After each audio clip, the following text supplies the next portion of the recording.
ನಮ್ಮ ಕರ್ನಾಟಕದ ಸ್ವತಂತ್ರ ಹೋರಾಟಗಾರರಾದ ಕಿತ್ತೂರು ರಾಣಿ ಚೆನ್ನಮ್ಮ ಹಾಗೂ ಕ್ರಾಂತಿವೀರ ಸಂಗೊಳ್ಳಿ ರಾಯಣ್ಣರವರು ಹುಟ್ಟಿದ್ದು ಈ ಜಿಲ್ಲೆಯಲ್ಲೇ. ಇದು ಡೇ 25 ಆಫ್ ಕರ್ನಾಟಕ ಜರ್ನಿ, ಒಂದು ದಿನ ಒಂದು ಜಿಲ್ಲೆ. ಇಂದಿನ ಜಿಲ್ಲೆ ಕುಂದನಗರಿ, ಬೆಳಗಾವಿ. ಬೆಳಗಾವಿಯ ಮೂಲ ಹೆಸರು ವೇಣುಗ್ರಾಮ. ಸಂಸ್ಕೃತದಲ್ಲಿ ಇದರ ಅರ್ಥ ಬಿದುರು ಗ್ರಾಮ ಎಂದು. ಬೆಳಗಾವಿ ಜಿಲ್ಲೆಯ ವಿಸ್ತೀರ್ಣ ಅಂದಾಜು 13,415 ಸ್ಕ್ವೇರ್ ಕಿಲೋಮೀಟರ್ಸ್. ಈ ಜಿಲ್ಲೆಯ ತಲಾ ಆದಾಯ 1,90,000 ರು ಹಾಗೂ ಸಾಕ್ಷರತೆ ಪ್ರಮಾಣ 74%. ಬೆಳಗಾವಿಯಲ್ಲಿ ಒಟ್ಟು 15 ತಾಲೂಕುಗಳಿವೆ.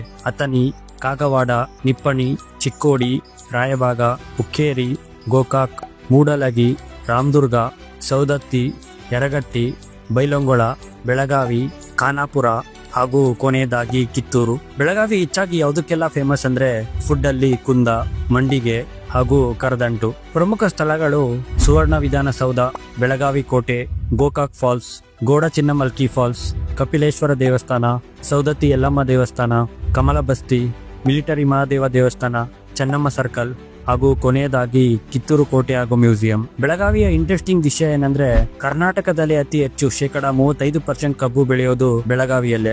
ಅದಕ್ಕೆ ಬೆಳಗಾವಿನ ಕರ್ನಾಟಕದ ಶುಗರ್ ಬೌಲ್ ಅಂತಲೂ ಕರೀತಾರೆ. ಹಾಗೂ ವಿಧಾನಮಂಡಲದ ಚಳಿಗಾಲದ ಅಧಿವೇಶನ ಬೆಳಗಾವಿಯ ಸುವರ್ಣಸೌಧದಲ್ಲೇ ನಡೆಯೋದು. ಅದಕ್ಕೆ ಬೆಳಗಾವಿನ ಸೆಕೆಂಡ್ ಕ್ಯಾಪಿಟಲ್ ಆಫ್ ಕರ್ನಾಟಕ ಅಂತಲೂ ಕರೀತಾರೆ. ಮತ್ತೆ ಸ್ವತಂತ್ರ ಹೋರಾಟಗಾರರಾದ ಕಿತ್ತೂರು ರಾಣಿ ಚೆನ್ನಮ್ಮ ಹಾಗೂ ಕ್ರಾಂತಿವೀರ ಸಂಗೊಳ್ಳಿ ರಾಯಣ್ಣ ಜನಿಸಿದ ಸ್ಥಳ ಬೆಳಗಾವಿ. ಹಾಗೂ ಕರ್ನಾಟಕದ ಪ್ರಮುಖ ಯೂನಿವರ್ಸಿಟಿಗಳಾದ Visvesvaraya technological university, Rani Chennamma university ಹಾಗೂ KLE ಯೂನಿವರ್ಸಿಟಿ ಇರೋದು ಬೆಳಗಾವಿಯಲ್ಲೇ. ಹಾಗೂ ಈ ಜಿಲ್ಲೆಯ ಚೆನ್ನಮ್ಮ ಸರ್ಕಲ್ ಅಲ್ಲಿ ಕನ್ನಡ ರಾಜ್ಯೋತ್ಸವನ ಪ್ರತಿ ವರ್ಷ ಅದ್ದೂರಿಯಾಗಿ ಆಚರಿಸ್ತಾರೆ. ಕೊನೆಯದಾಗಿ ಬೆಳಗಾವಿ ಕರ್ನಾಟಕದಲ್ಲಿ ಅತಿ ಹೆಚ್ಚು ವಿಸ್ತೀರ್ಣ ಹೊಂದಿರುವ ಜಿಲ್ಲೆಯಾಗಿದೆ. ನೀವೇನಾದ್ರೂ ಬೆಳಗಾವಿ ಜಿಲ್ಲೆಯವರಾಗಿದ್ರೆ ಈ ರೀಲ್ನ ಮಿಸ್ ಮಾಡದೆ ನಿಮ್ಮ ಸ್ಟೋರಿಗೆ ಹಾಕೊಳ್ಳಿ, ಮತ್ತೆ ಹೆಚ್ಚಾಗಿ ಶೇರ್ ಮಾಡಿ. ಹಾಗೂ ಇದೇ ರೀತಿ ಎಲ್ಲಾ ಜಿಲ್ಲೆಯ ವಿಡಿಯೋಗಾಗಿ ಫಾಲೋ ಮಾಡಿ ಗೋ ಕನ್ನಡಿಗ.